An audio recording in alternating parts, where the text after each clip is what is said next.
So I spent about 8 hours playing Final Fantasy yesterday, and instead of just coming straight off it and talking very quickly about everything that was going through my head, that present moment and all that, I wanted to at least get some sense of coherence of what I was going to talk about.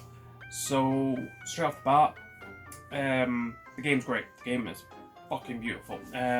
Straight up, I like the graphics, I like the cutscenes. The fact that there's not really much difference between the rendered cutscenes and gameplay cutscenes just is brilliant. The fact that it doesn't break away from what it is. It's a really great installment to the 7 series. I can't really say anything far from the combat system because it's a mixture of 15 and you can flick back to classic. You get that choice at the beginning, but you can still choose to flick between them. I prefer the freeform slash in that. It's not a bad game at all for that.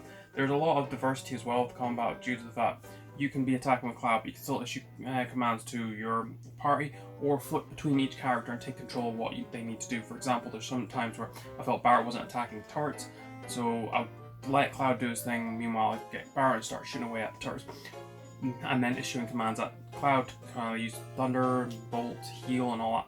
So it's great, I can do that on the fly, and it's very challenging, the combat. The boss battles themselves are very difficult. I do like them. There are certain boss battles I wish didn't exist. What else? Quick basis on the story. I've got my own theory upon the stories, I've got my own thoughts upon the stories, and I will cover this later on when I do a full review of the game, when I've beaten it and when I can slot it in somewhere. But the story itself is, don't go in expecting Final Fantasy VII. Go in expecting this is a brand new entity itself for Final Fantasy. It's not the same game, it has a lot of the same elements, a lot of the same characters in that, but the plot is not the same at all. It does follow certain beats of the plot, I will say this. It does follow like bombing mission, this and that, but it doesn't follow the same way we would remember it. It doesn't follow, as soon as you beat the first bombing mission, it doesn't follow in the same pursuit. It does flash off characters, it does do things, and this is why I've got my own theories and plots of what is going to happen. But other than that, that's all I can really say about the game.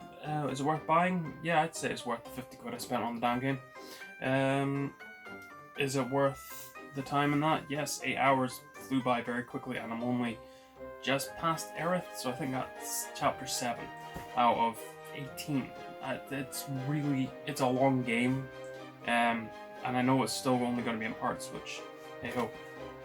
That's my thoughts upon it. That's this episode of Quick Shot done.